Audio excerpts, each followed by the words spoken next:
하나님 앞에서 성도 여러분들, 믿음으로 내 혈기를 죽이고, 하나님의 은혜로 내 혈기를 죽이고, 기도로 내 혈기를 죽여서 내 안에서 인간의 썩은 냄새가 나는 것이 아니라 내 안에서 그리스도의 향기가 드러나고 생명의 냄새가 나는 그러한 성도들, 우리 주변에 여러분들 참 보면 얼마나 아름다워요.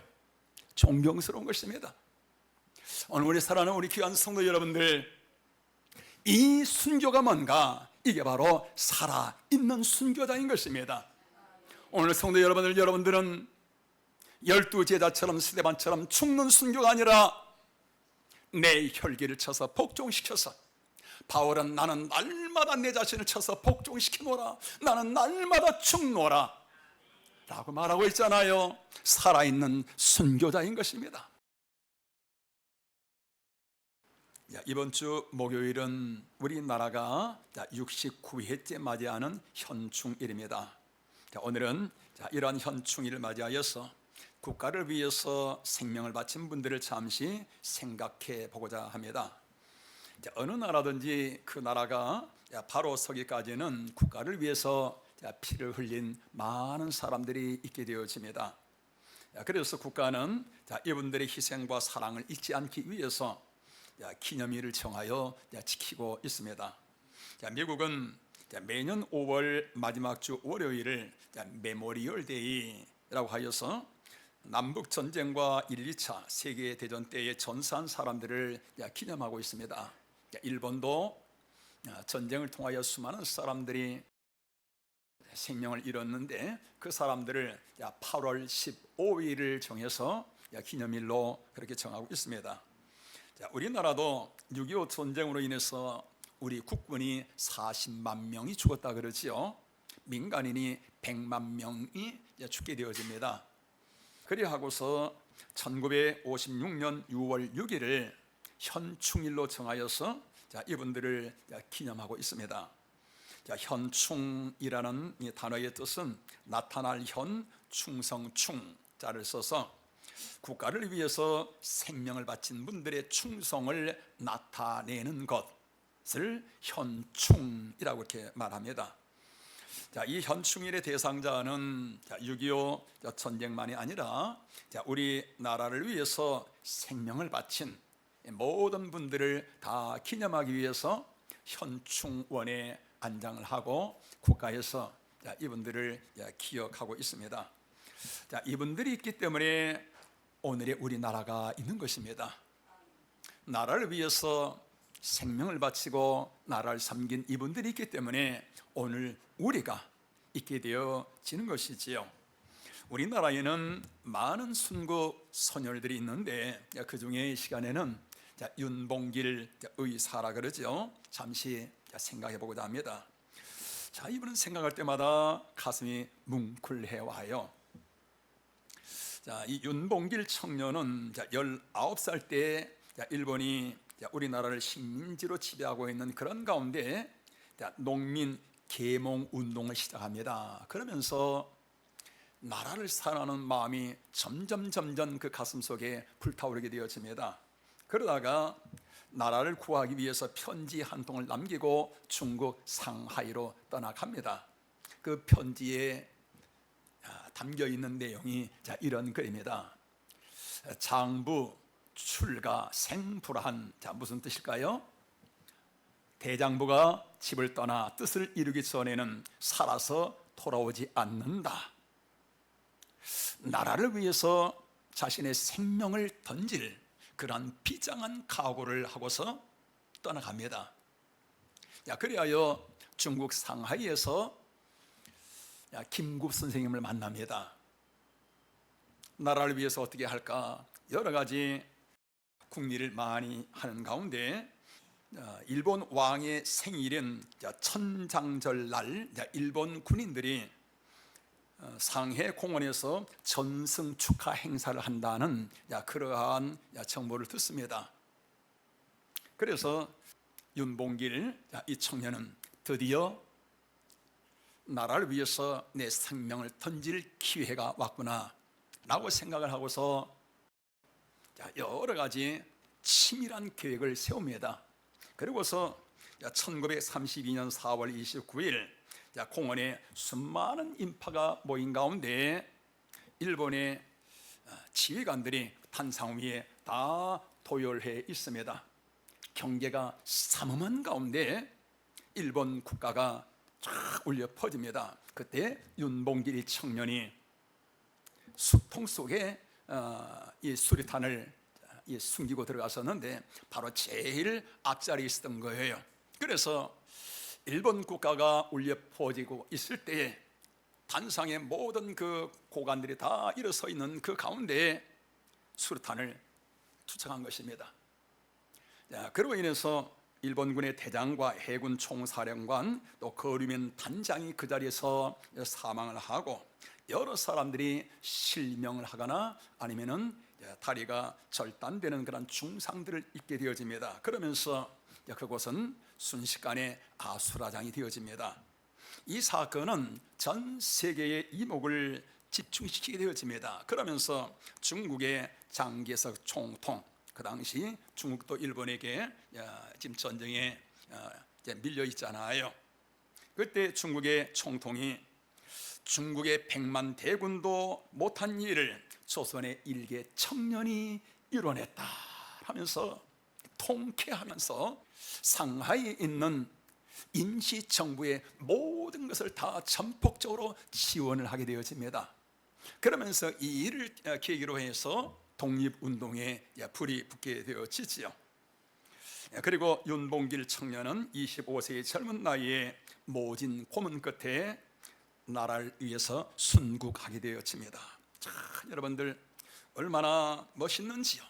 의사 윤봉길이라는 이름으로 영화도 만들어졌는데, 자, 이런 분들의 죽음은 지극히 고귀하고요 영광스러운 죽음입니다. 죽었으나 그 이름은 우리나라에 영원히 빛나고 있는 이름들입니다.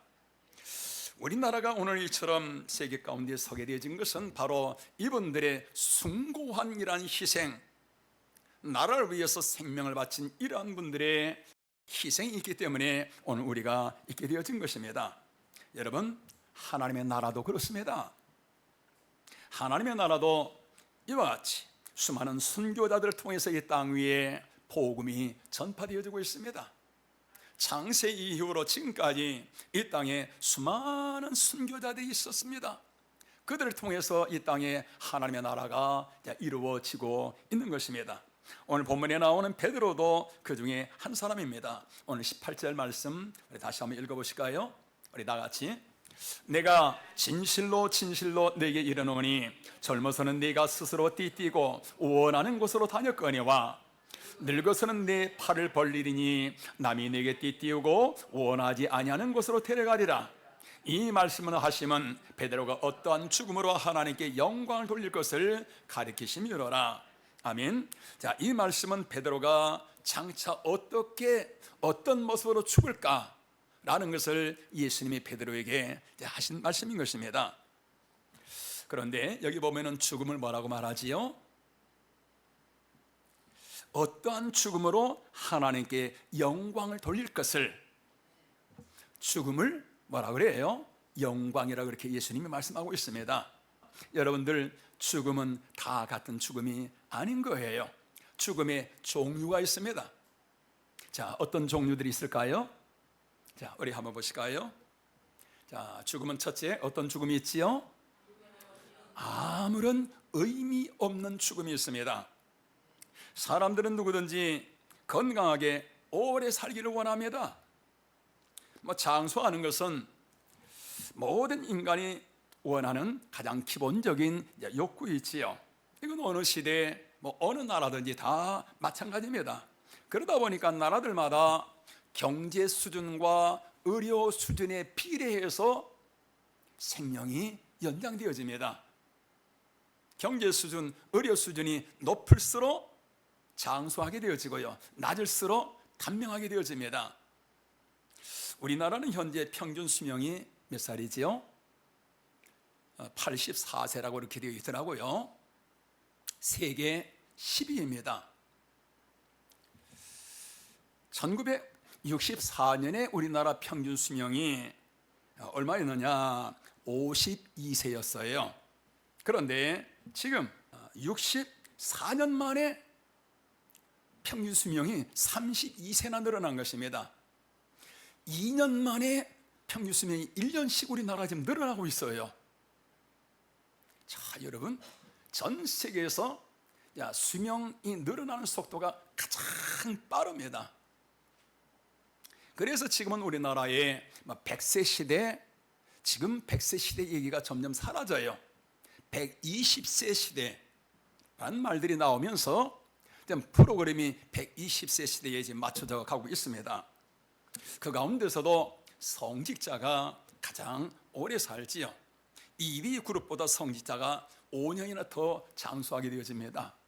이런 거 보면은 저는 100살은 훨씬 넘을 것 같아요. 자, 여러분들, 사람들이 이처럼 오래 사는 거 오늘 여러분들은 어떻게 생각하시는지요? 자, 목사님, 아니 그럼 뭘 생각하고 말 것도 어디 있어요? 아니, 사람이 오래 사는 거 좋지요. 여러분들 그렇게 생각하시는가요? 여러분들도 다 100살 이상 살기를 원하십니까? 여러분들, 만약에 여러분들이 그렇게 오래 살기를 원하신다면 여러분의 생각 바꾸셔야 해요. 잘못된 생각입니다. 여러분, 사람이 건강하게 오래 사는 거 좋지만은, 그러나 삶의 초점이 거기에 맞추지는 않는데요. 오래 사는 것보다 중요한 것은 뭐냐? 어떻게 사는가라는 것입니다. 무엇을 위해 사느냐라는 것입니다. 그저 단순히 내 자신만을 위해서, 아니면 아무 할 일도 없이 그저 잘 먹고 그저 장수하는 거, 여러분, 이것은 아무 의미 없는 삶인 거예요. 그 죽음이 무슨 죽음? 의미 없는 죽음인 것입니다. 우리는 이러한 삶을 살아서는 안 됩니다. 내 자신만을 위해서 사는 그런 삶이 아니라 하나님을 위해서, 교회를 위해서, 이웃을 위해서 내가 어떻게 살까? 내가 어떤 유익을 주며 살까? 항상 우리는 이것을 생각하며 살아야 되는 것입니다. 새벽기도 마치고 우리 동네에 둘레길을 가다 보니까 어떤 분이 그 산 밑에 길을 이제 쓸고 있어요. 음악 틀어놓고. 그래서 내가 빗자루 잡아서 쓸면서 대화하다 보니까 그렇게 쓸기를 5년째인 것입니다. 누가 알아주는 사람도 없고 칭찬해주는 사람도 없고 그 추운 겨울에도 혼자 나와서 그처럼 청소를 하고 있어요. 너무나 멋있어요. 존경스러워 보이는 것입니다. 다음 주에 우리 교회에서 생명 나눔 예배를 드리는데, 사후에 내 시신의 일부를 누군가에게 주어서 그 사람에게 생명의 빛을 열어준다. 여러분, 이것도 대단히 귀한 의미 있는 일이지요. 내 주변에 가까이 있는 그런 목사님입니다. 자신의 신장을 떼어서 이름도 모르고 아무런 관계도 없는 그 사람에게 자신의 신장을 떼어 줍니다. 자, 그 얘기를 기회가 있을 때마다 얘기해요. 너무 좋은 거예요. 너무 보람스럽고요. 언젠가 CTS TV를 보다 보니까 그분 나와서 간증하더라고요. 신장 떼어서 준 간증. 아무런 관계도 없습니다. 그런데 그 신장을 받고서 한 사람이 살아나잖아요. 자, 여러분, 우리가 이처럼 살아가는 삶의 목적이 내 자신만을 위해서 살아가는 것이 아니라 어느 누구인가에게 유익을 주는 사람, 도움을 주는 삶, 그런 삶을 우리가 살아가야 하는 것입니다. 저는 지금까지 헌혈을 많이 했어요. 헌혈증도 많이 이제 나눠주고요. 그리고 사후에 내 각막 기증도 했었고요. 작은 일이지만은 생각하면 너무 감사해요. 보람스럽고요. 우리 교회에 어떤 부부는 부부간에 매월 얼마씩 저축을 해요. 누구를 위해서? 가난한 사람을 돕기 위해서.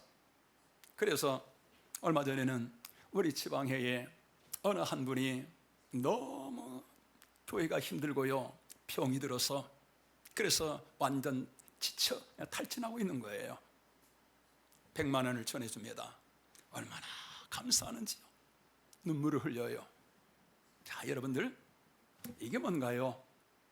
내 삶이 무엇을 위해서 살아가는가? 남을 돕는 삶, 남에게 유익을 주는 삶, 교회를 위해서, 이웃을 위해서, 하나님의 나라를 위해서. 우리 성도 여러분들, 이러한 가치 있는 삶을 살아갈 수 있기를 주님의 이름으로 축원합니다. 무엇을 먹을까 입을까 마실까 내 자신의 것만을 위해서 살아가는 그러한 삶, 의미 없는 삶이요, 그 죽음은 100년이 아니라 200년을 산다 할지라도 아무런 의미 없는, 가치 없는 죽음이요, 가치 없는 그런 삶인 것이지요. 자, 또 두 번째 죽음이 있습니다. 어떤 죽음인가요? 자, 복된 죽음. 자, 요한계시록 14장 13절 말씀 다 같이 읽습니다. 또 내가 들으니 하늘에서 음성이 나서 이르되 기록하라. 지금 이후로 주 안에서 죽는 자들은 복이 있도다 하시매 성령이 이르시되 그러하다. 그들이 수고를 그치고 쉬리니 이는 그들의 행한 일이 따름이라 하시더라. 아멘. 사도 요한이 천국에 갔을 때 하나님께서 요한에게 들려주신 음성, 주 안에서 죽는 자들은 복이 있도다. 하나님의 음성이 쫙 들려옵니다. 성령께서도 그러하다라고 말씀을 하십니다. 자, 여러분, 무슨 말씀인가요? 예수 믿는 사람들, 예수 믿고서 이 세상을 떠나간 사람들은 그 삶도 복이지만은 그 죽음도 복이다, 죽는 것도 복이다 라는 것입니다. 사람은 누구든지 죽게 되어지면 하나님의 심판대 앞에 서게 되어집니다. 이때 예수님을 믿지 않고 평생을 내 멋대로 산 사람들은 하나님의 나라인 천국에 갈 수가 없습니다. 왜 그러지요? 하나님의 자녀가 아니잖아요. 하나님의 자녀가 아닌 거예요. 그렇기 때문에 하나님께서 내가 너를 모른다, 당연하지요. 하나님이 외면하시며 버리십니다. 그 순간에 여러분, 누가 찾아오는가요? 마귀가 찾아오지요.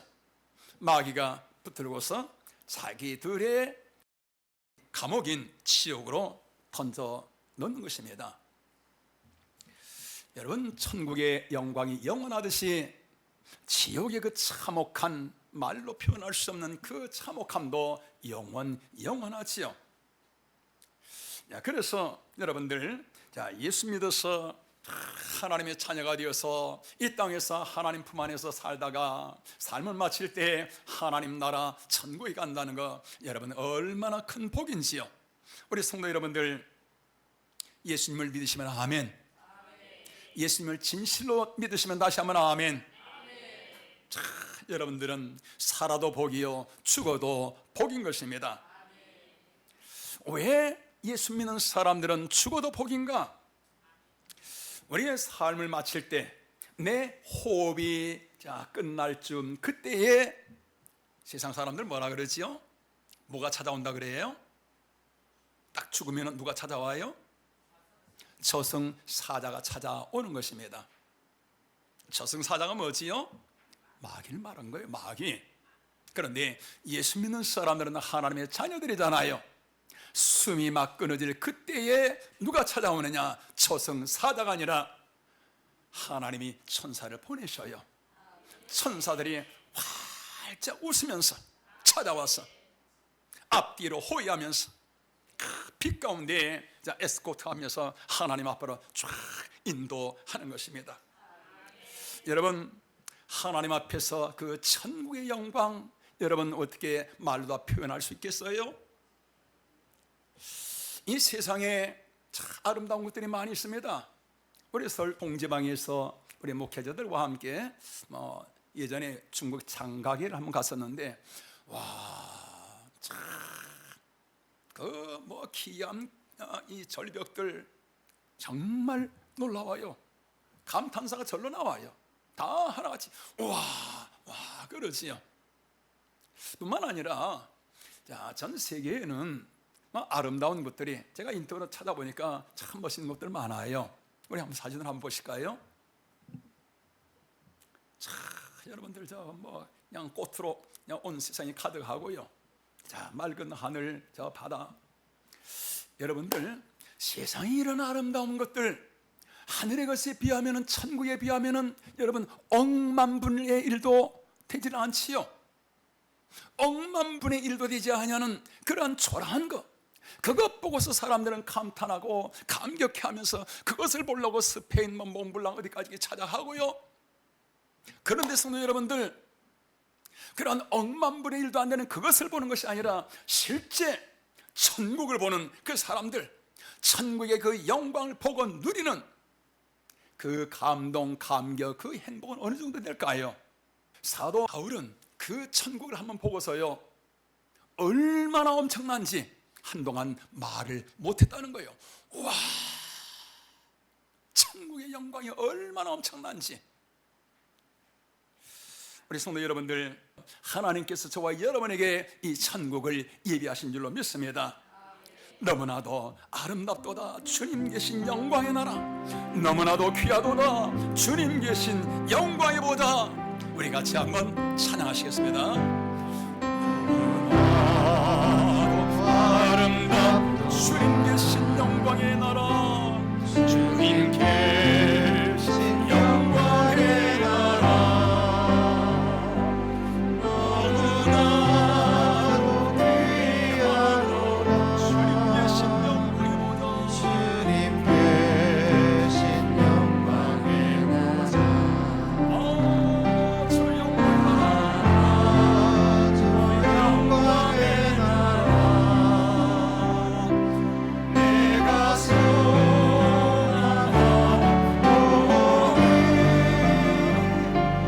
죄져지고 갈 수 없어. 주님 계신 영광의 나라. 할렐루야. 우리 성도 여러분들, 이 영광의 나라, 이 감동의 나라, 여러분 누가 갈 수 있을까요? 세상에서 착한 일 많이 하면 갈 수 있을까요? 좋은 일 많이 하면, 착하게 살면 이 영광의 나라 천국에 갈 수 있을까요? 여러분, 착한 일 할 수 있어서 여러분 그 착한의 기준이 어디가 되겠어요? 오직 예수님 믿는 자들만이 하나님 나라 천국에 가게 되어지는 것입니다. 예수님이 십자가에서 대텔사에 우리의 모든 죄값을 다 청산하시기 때문에 그 예수님이 내 안에 있는 사람, 예수 믿는 사람들만 삶을 마칠 때 하나님께서 천국의 문을 여시고 그 영광 가운데로 인도하시는 줄로 믿습니다. 예수님 안에서 살아가는 이 삶, 예수님을 믿고 예수님을 찬양하며 주님과 함께 살아가는 이 삶, 이 삶은 살아도 복이요 죽어도 복인 것입니다. 오늘 이러한 복된 삶 저와 여러분들 수기를 주님의 이름으로 축원합니다. 자, 죽음은 세 번째로, 자, 어떤 죽음인가? 자, 다 같이 시작. 영광스러운 죽음. 자, 이 영광스러운 죽음이 있습니다. 이건 뭔가 순교인 것입니다. 12제자들이 그리했고, 우리나라의 추기철 목사님, 또 손양원 목사님, 박관준 장로 등등 수많은 분들이 순교를 했는데, 자, 이분들의 죽음은 지극히 영광스러운 죽음인 것입니다. 사도행전 7장의 스데반 집사의 죽음도 그렇지요. 자, 이분이 전도하다가 돌에 맞아 순교를 하는데, 그 죽을 때에 내가 지금, 여러분, 스데반이 지금 뭐 하고 있지요? 전도하고 있잖아요. 하나님이 가장 기뻐하시는 전도하고 있잖아요. 그런데 사람들이 막 그냥 욕을 하고 돌을 던져요. 돌에 맞아 지금 죽어가고 있는 겁니다. 이러면 하나님, 내가 이처럼 하나님 기뻐하신 일을 하고 있는데 하나님 어찌하여 이런 일이 내게 임합니까? 라고 하나님 앞에 원망하는 것이 아니라 오히려 그 스데반은 어떻게 하는가요? 아버지여 저들을 용서해 주옵소서. 그러면서 그의 얼굴이 천사의 얼굴처럼 빛이 나더라. 자, 스데반 집사의 그 영광스러운 순교의 모습, 자, 우리 한번 보실까요? 우리 사도행전 7장 56절. 말하되 보라, 하늘이 열리고 인자가 하나님 우편에 서신 것을 보노라. 아멘. 인자가 예수님이 하나님 우편에 서 계신 것을 내가 지금 보노라. 스데반 집사가 말하고 있습니다. 여러분, 성경에서 예수님에 대해서 말할 때 주로 어떻게 표현하는가요? 하나님 보좌 우편에 앉아 계신 예수님. 우리 신앙 고백도 그렇게 하잖아요. 그런데 지금 스데반의 이 순교의 이때는 예수님이 앉아 계시질 않는 거예요. 왜 그럴까요? 스데반이 지금 인생의 마라톤 풀코스를 탁 뛰고서 마지막 지점에 지금 도착하고 있는데, 그런데 위기를 당한 거예요. 그 무도한 사람들로 인해서 까딱 잘못하면은 그 신앙이 무너질 그러한 위기에 처한 것입니다. 예수님의 그 모습을 보시고서 앉아 계실 수가 없는 거예요. 그래서 일어나셔서 사랑하는 내 종 스데반아, 조금만 더 힘을 내라. 그 사람들을 보지 말고 나를 보아라. 내가 너와 함께 하고 있느니라. 내가 너를 붙들어주고 있느니라. 내가 너를 위하여 면류관을 예비해 두었노라. 사랑하는 내 종아, 힘을 내라. 성령으로 스데반 집사와 함께 하시면서 스데반을 위로하며 격려하며 새 힘을 불어넣어주고 있는 것입니다. 예수님이 앉아 계실 수가 없는 거예요. 인생의 가장 중요한 시점에서 앉아 계실 수가 없고, 바로 스데반은 이처럼 일어서서 격려하며 위로하며 새 힘을 주고 있습니다. 자, 그런데 여러분, 여기에 중요한 뜻이 있습니다. 예수님이 이때 이적을 베푸셔서 스데반을 도와주지 않으셨다는 거예요. 여러분, 지금 스데반이 하나님을 위해서 생명을 지금 들여서 주의 복음 전하고 있잖아요. 그러면 하나님이 그 스데반을 괴롭히는 그 사람들 다 장님을 만들어 버리신다든지 하나님 그렇게 하실 수 있잖아요.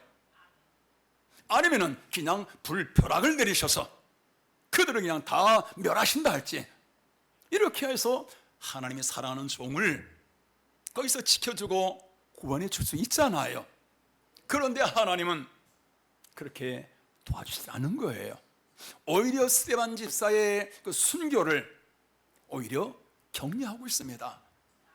자, 여러분, 왜 그럴까요?